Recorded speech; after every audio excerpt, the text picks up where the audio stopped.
আলমগীর ভাইয়ের একটা বিশেষত্ব আছে।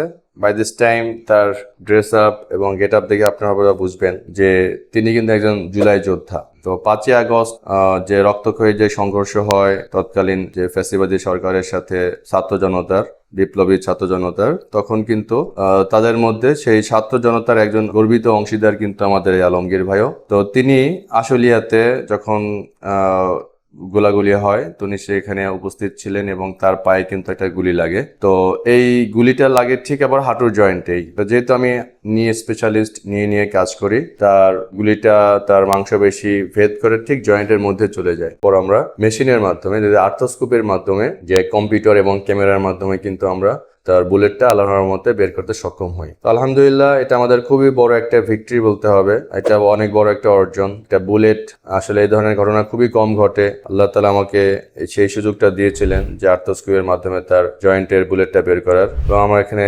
সাকসেসফুল হই।